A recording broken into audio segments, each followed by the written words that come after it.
music and magic, crafts and chivalry, thrilling battles, royal pageantry, gaming and juggling, peasants and mud. Join us for a look at the 7th Annual Maryland Renaissance Festival. In Columbia, the 16th century is back by popular demand. Well, originally Renaissance festivals began 25 years ago in California as a craft fair for junior and senior high school students. And the idea caught on very well with families of the students and friends. And the next year they found a site out in the woods and began the Renaissance festivals that grew into what we have today. It's more than a standard carnival, less than a Shakespearean production, although we've always kind of felt an affiliation towards Baltimore. Washington and Northern Virginia seem to be where we draw 2/3 of our people from. There is no way an event of this sort can survive without the people in the area really wanting it and wanting to participate. I did not know which way to go in life. I did not know up from down, left from right, right from wrong, tennis from badminton. All I knew how to do was to make a racket. So I decided to join the racket and claw my way to the top of the corporate ladder. That's me, Niccolo, clawing my way to the top of the corporate ladder. Wait, no premature clap. Gets better. When I got to the top of the corporate ladder, I found I was going nowhere quickly. That's me, Niccolo, going nowhere quickly, along with my yokes. I was grabbing as much as almost dropped one. Oh, solo mio. Here we go. Leonardo da Bernstein. On one foot.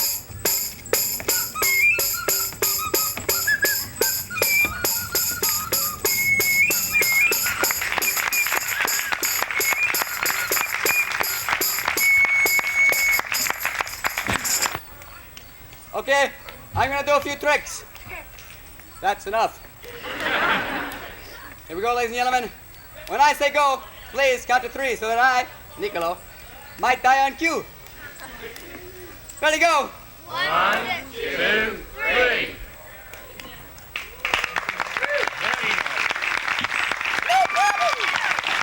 Quadruple spins with the ice picks. No spins at all. My yokes are falling flat. 1, 2, 3, 4, 5, 6, 7, 8, 9, 10, 11. Bonnie, this is the trick of extreme danger, not to mention incredible foolishness. Have you ever juggled axes before? That's a part of extreme danger. Have you ever juggled anything before?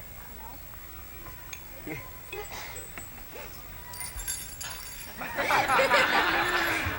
They already know I'm a fool.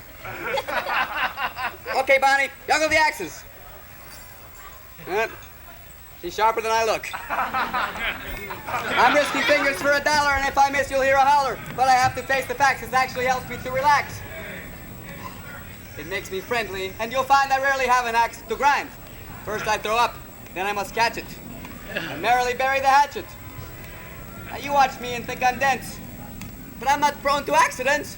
Don't ask me why, it's luck and skill. My juggling's safe. My yokes can kill.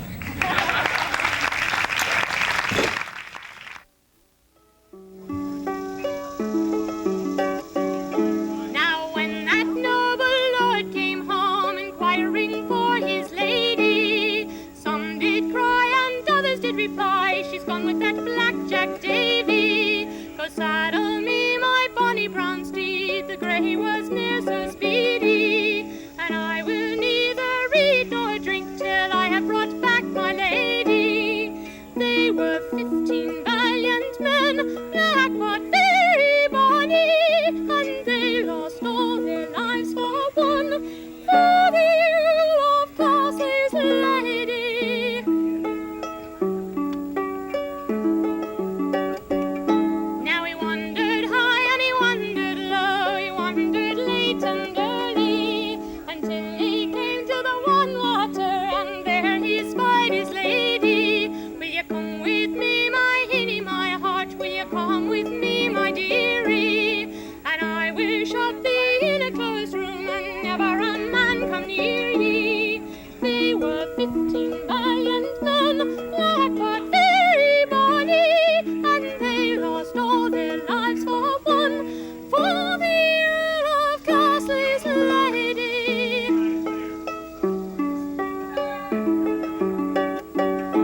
the state sport of Maryland is jousting.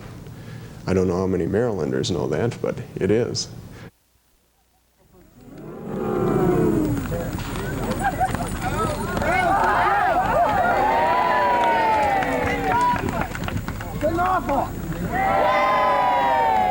Sir William the Sock. Sir Geek! Sir Geek! Oh, I forgot, Sir Geek. Expedition on the road! Cheering section. Everyone standing up. A sovereign says he misses! 1, 2, 3!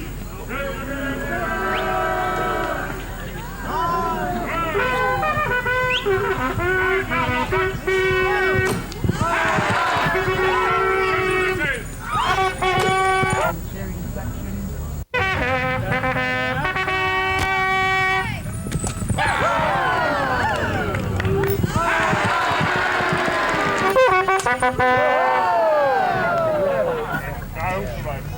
Joseph?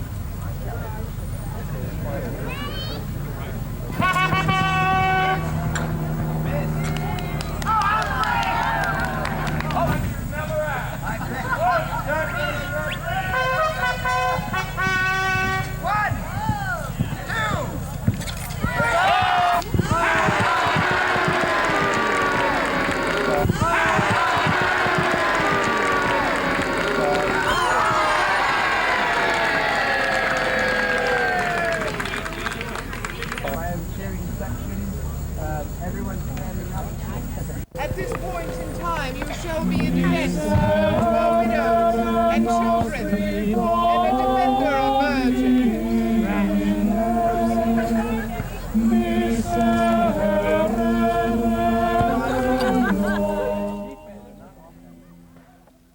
I would like to begin with a little poem I made up as a matter of introduction. I hope you find it amusing. Don't be critical, I made it up. Ready? Ready. Aye. Thank you. I'm the rat catcher Emrys Fleet. 2 parts of the rat do I eat. The body and head twixt 2 pieces of bread, there's no meat, and the tail of the feet. Yay, thank you. Well, it rhymes. Now, Pesky the wondrous one-eyed rat will perform his mystical tricks in this, the secret, the sacred, the ancient rat arena, built by the Druid centuries ago and still in use to... You're not interested in history, we'll get on with the rat tricks, of course. Pesky will perform his tricks before your very feet in the rat arena. Good boy. Now, this is not a stick, but a powerful talisman, a rat training device given to me years ago by my grandfather's grandfather, God rest his soul, on his deathbed. And of course, it's still in use today. As a matter of fact, I sleep on it myself. It's a fine bed. You gotta listen close, it's a stupid show. With your help, ladies and gentlemen, and my loving patience, good boy. In the rat training device, the rat will do mystical tricks. Now, you folks repeat after me. All right? All right. Oh, you're paying much attention. That's wonderful. Now, you say, Pesky. Pesky. Stay. Stay. Good boy, Pesky. Oh, I'm so proud. I can hardly believe it. Now, this is a very simple trick. You simply say, Pesky. Pesky. Roll over. Roll over. Good boy. I'm so proud. Now, this trick, ladies and gentlemen, is very difficult. You must use much firmness and emphasis in your voice. You say, Pesky. Pesky. Play dead. Play dead. Good boy, Pesky. Good. Oh, now, this is a little simple trick you've seen 100 times with the doggies at home. You simply say, fetch. Fetch. Good boy, Pesky. Isn't that amazing? He used to bring the stick back, but he kept getting away, and I was forced to cut his legs off. Now, ladies and gentlemen, for the final rat trick. Yes, this rat trick is so dangerous, so death-defying, so absolutely perilous that by law, I'm required to use a stunt rat for this trick. I know it's stupid, but ladies and gentlemen, I have found in my travels stupidity to be a relative thing. After all, you people are watching all this time. So now, ladies and gentlemen, of course, for this most dangerous of all rat tricks, I'm going to need from the audience a beautiful, a salubrious, a simple man, a salacious... Madam, would you help me with this, please? May I hold this for you? Now, madam, what's your name? So what? And now let's have a big hand for Liz the rat's assistant. Now, of course, I hope you appreciate the fact that I didn't abbreviate the last part of that, rat's assistant. And now, Liz, if you just stand just like this, very good. We're going to attempt the high wire rat trick, a very difficult trick. Now, of course, I've got to explain a little bit about this. The reason, now you folks may look upon this trick and you may say, that's not so dangerous. That's not so dangerous. Oh, but it is. I'm so glad you brought it up. The reason it's dangerous, you've got to translate human feet into rat feet as a unit of measurement. A human being standing this tall, a human foot measures roughly yay long. A rat, on the other hand, stands but this tall. So a rat foot, relatively, would only measure this long. Hundreds of feet will the rat plunge to his death. You follow my train of thought. Now, Liz, my dear, you have a very important role. You're going to be the safety device. In the event of a possible tragic accident, a gust of wind, and the little rat should tumble off and plunge hundreds of feet to his little rat death, breaking his little rat neck, splattering little rat guts everywhere. It'll be in your hands. And now, at the rat's insistence, Liz dons the sacred cap. I had the hat clean last January, for God's sake. And now you take this, keep your hands flat for me, and then you take the sacred rat oath. You say, this is very sacred, say, I will not allow this rat to plunge to his death. Don't upstage me, Liz. Hundreds of rat feet below me. 100 of rat feet below me. Hey, a big hand for Liz. That was wonderful, amazing, but true. And now, my dear, keep them as flat as you can. Just relax and put them low. It's got to be very dangerous. Can you flatten them? There you go, just like that. And now, ladies and gentlemen, you have a very important role in all this. You're going to help the rat concentrate and achieve this mystical feat, even though he doesn't have any. You're going to say soothingly, quietly, Pesky. Now you say, relax. Relax. Oh, my God! Oh, Liz, I'm sorry. Bad rat! Oh, madam, I had no idea. Bad boy, I'm so sorry. Give him a pound. Smash him a good one. Pound him. Oh, just beat him. He's a bad boy. Yes. A big hand for Liz, the rat fella. Oh, the day Peter passed away, they always will regret. But the things he said in the tunes he played, we never will forget. Now the heavenly choirs have dropped their lyres and the angels dropped their harps. They're knocking with a penny on the pearly gates, and this is their remark. There was Peter sitting in the corner, fiddle in his hand, playing away like he never did hear, and he never gonna hear it again. St. Paul and the banjo, Moses on the board, everything is grand. Almighty God, won't you touch me, and I want to join the band. There was Peter sitting in the corner, fiddle in his hand, playing away like he never did hear, and he never gonna hear it again. St. Paul and the banjo, Moses on the board, everything is grand.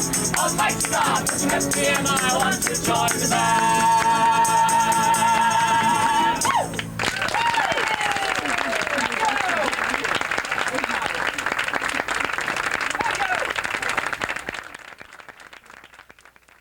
When the festival actually begins, there are over 200 entertainers.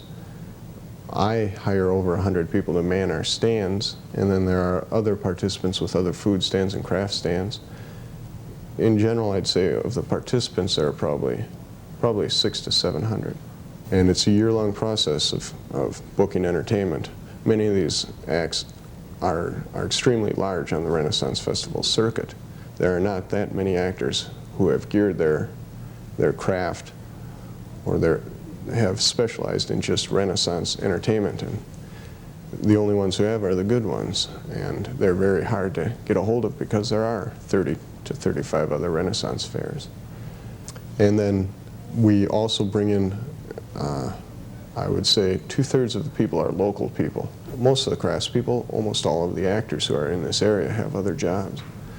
And performing is a hobby that they do and that we pay them for.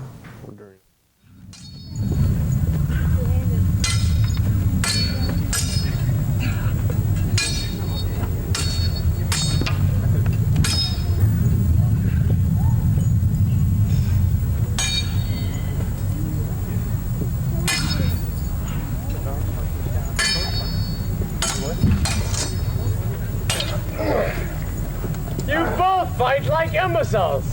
I got an excuse. I'm tired. He's got an excuse. He is an imbecile.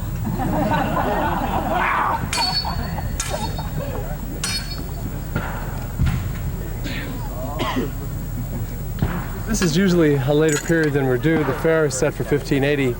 Our time period is usually between 8 and 1300. So we've advanced slightly in weapons and costumes for the benefit here. All right. I want this to be a fair fight. Remember? Come ahead. He's an easy kill. He walks like a duck. One of them smells like a duck. Don't know which. Must be the ugly one.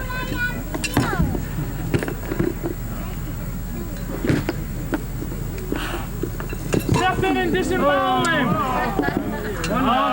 Maybe not. The male itself weighs 30 pounds. The armor on the gambeson itself weighs another 4 or 5. The coif weighs about 5. When I would put my full armor on that I fight in, which is the full leg plate, the plates that fit over the top of this, my complete helm, and the brigantine which fits over top of the chainmail, I'm talking 80 pounds. It takes a little getting used to run around in and be active in.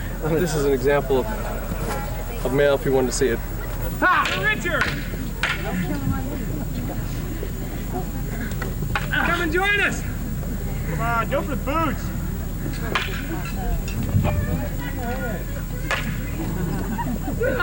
Whoa! Getting fancy now. Try this one! This is designed to go through a lot of armor. In fact, the mail that he's wearing now, the hook part here, is meant to catch and rip a hole in it for the axe blade to go into. This is something that will knock someone over, double them over, pierce their armor, and break their bones if it doesn't cut them. Take care of him, Grafgar! What? Oh, right. I think I've been insulted, but I'm not sure.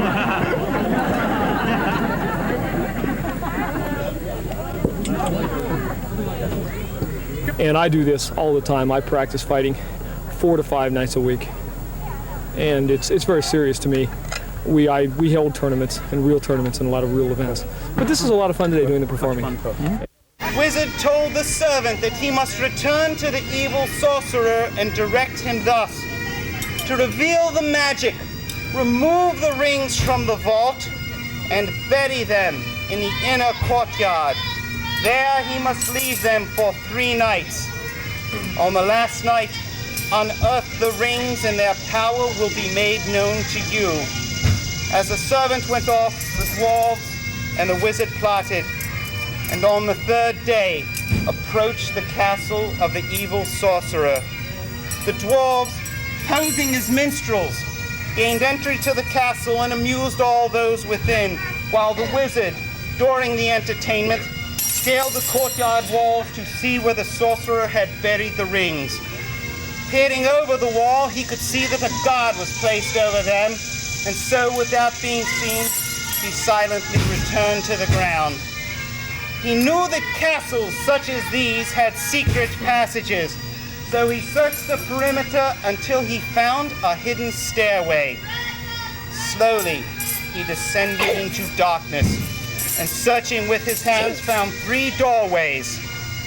Entering the last doorway, he continued his journey along a hall that had many twists and turns, until finally he found himself within the private chamber of the evil sorcerer.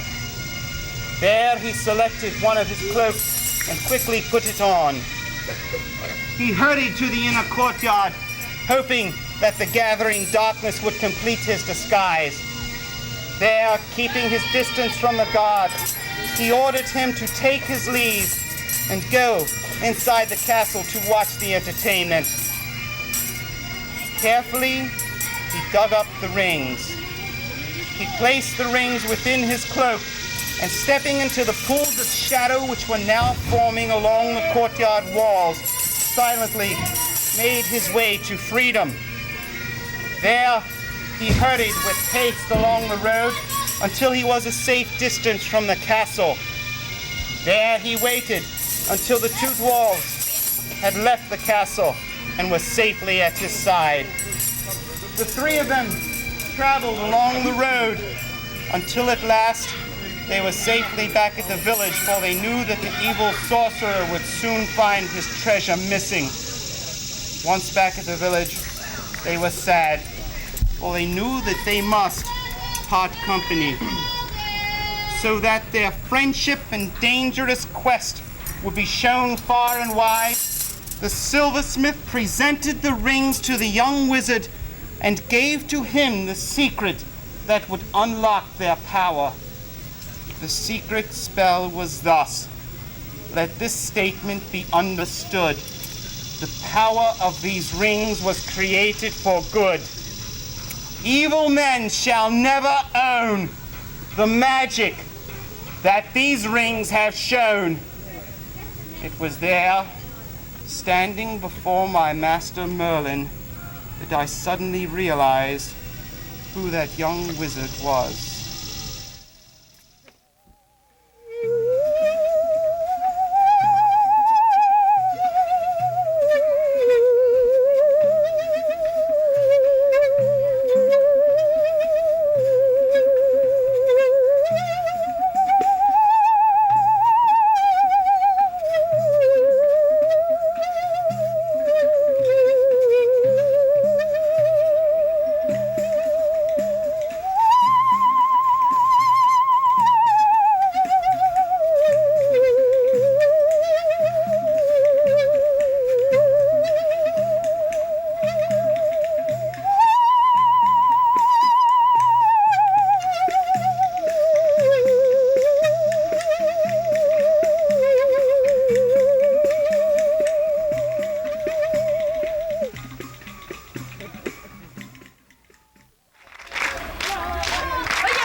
Smells lovely this day.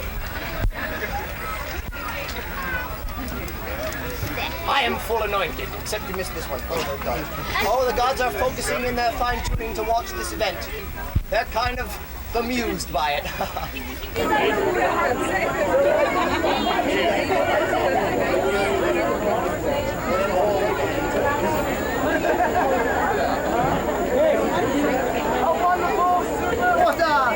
Where's the hat? I've got it. Who's the hat? My pants are falling down. And who do you believe we should do these splits?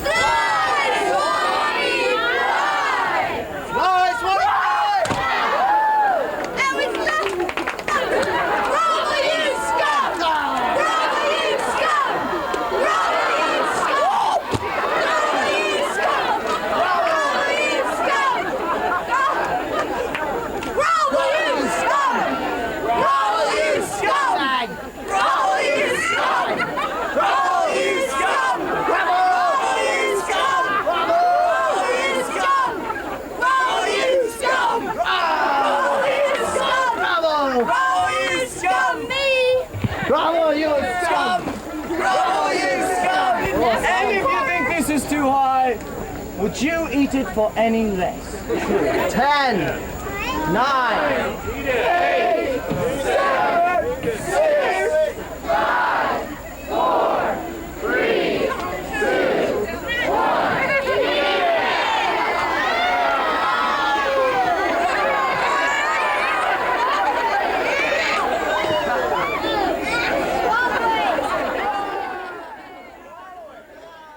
festival is a corporation, albeit small, set up for the purpose of providing entertainment and making some money at it. And there's a real sort of enthusiasm that absolutely carries over into the atmosphere of the festival and really creates a neat environment. And when people pay their money, come through the gate, I think they see some of that, and that people are out there having fun. And all the people who are in costume are asking the people who come through the gate to do is, you know, loosen your tie a little.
See a family sitting on straw bales watching somebody with their mouths hanging open, and for us, that's the ultimate kick, I guess.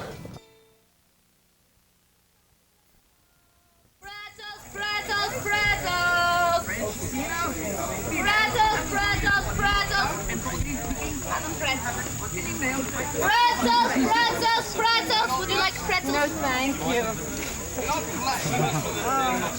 Pretzels! My dear, your dinner was very sweet. Would you